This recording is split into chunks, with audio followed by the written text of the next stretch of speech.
नमस्कार, मैं कमलेश कुमार राय। उत्तर प्रदेश में योगी के नेतृत्व में 25 मार्च दिन शुक्रवार को 52 अन्य मंत्रिपरिषद के सदस्यों के द्वारा एक भव्य समारोह में पद और गोपनीयता की शपथ ली गई। मुख्यमंत्री योगी आदित्यनाथ के अतिरिक्त 2 उप मुख्यमंत्री, 16 कैबिनेट मंत्री, 14 स्वतंत्र राज्य मंत्री और 20 राज्य मंत्री के लिए विधायकों द्वारा शपथ लिया गया। उपभोक्ता मंच ने अपने पिछले एपिसोड में इस बात का खुलासा किया था कि उप मुख्यमंत्री के पद पर ब्रजेश पाठक और अरविंद कुमार शर्मा में कोई एक व्यक्ति निश्चित रूप से शपथ लेने जा रहा है और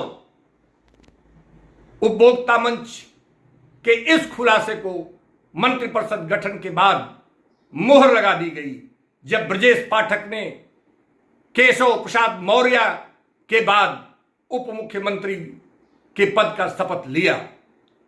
वहीं अरविंद कुमार शर्मा को कैबिनेट में जगह दे दी गई। सबसे खास बात तो वाराणसी को लेकर रहा। उपभोक्ता मंच को इस बात की खुशी है कि उसने अपने पिछले एपिसोड में इस बात को खुलासे के तौर पर कहा गया था कि वाराणसी में पूर्व से मंत्री रहे अनिल राजभर, नीलकंठ तिवारी और रविंद्र जायसवाल में जहां अनिल राजभर का होना पक्का हो चुका है, वहीं रविंद्र जायसवाल और नीलकंठ तिवारी में से एक नाम निश्चित रूप से कटने जा रहे हैं, जिसको मंत्रिपरिषद के गठन के बाद मोहर लगा दिया गया। एक नाम नीलकंठ तिवारी का मंत्रिपरिषद से काट दिया गया। वहीं सबसे महत्वपूर्ण और चौंकाने वाला नाम वाराणसी से जो आया वह है डॉक्टर दयाशंकर मिश्र दयालु का। दयाशंकर मिश्र दयालु दोनों सदनों के सदस्य नहीं हैं।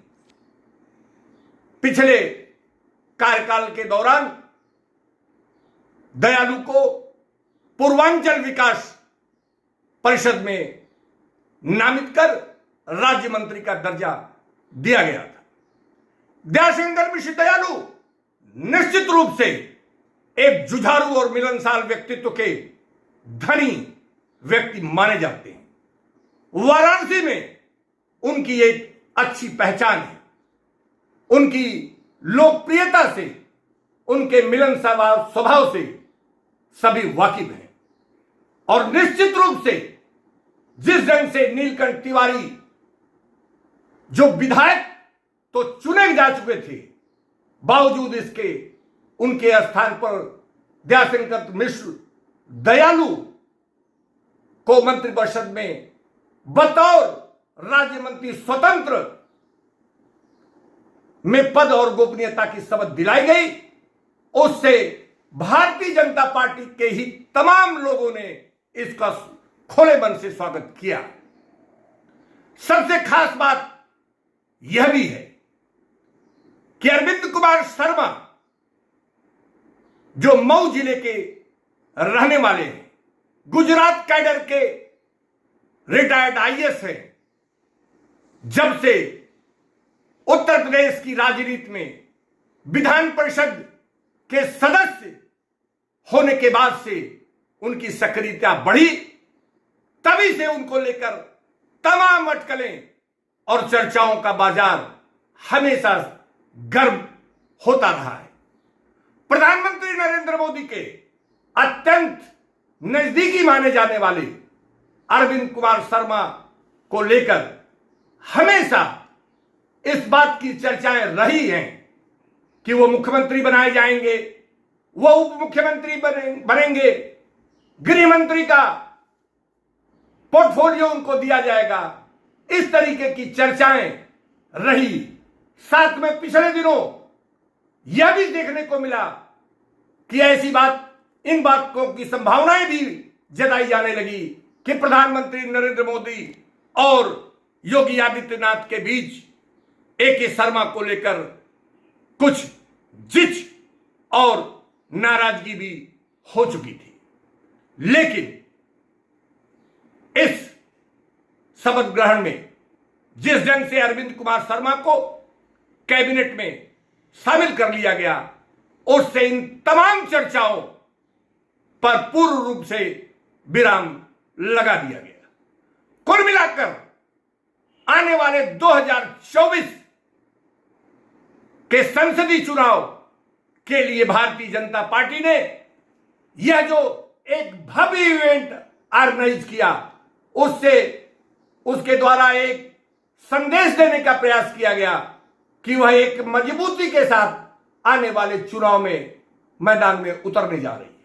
यही नहीं, 2024 पार्लियामेंट के चुनाव के पूर्व तमाम राज्यों में विधानसभाओं के चुनाव भी होने जा रहे हैं और ये इसी का नतीजा रहा कि इस शपथ ग्रहण समारोह में प्रधानमंत्री नरेंद्र मोदी, गृह मंत्री अमित शाह, रक्षा मंत्री राजनाथ सिंह सहित तमाम केंद्रीय मंत्री और भारतीय जनता पार्टी शासित प्रदेशों के मुख्यमंत्रियों द्वारा शिरकत की गई। कुल मिलाकर यह समारोह पूरी तौर पर भव्यता से सराबोर था और निश्चित रूप से इसका संदेश दूर तक जरूर जाएगा। उपभोक्ता मंच के लिए आज बस इतना ही। नमस्कार।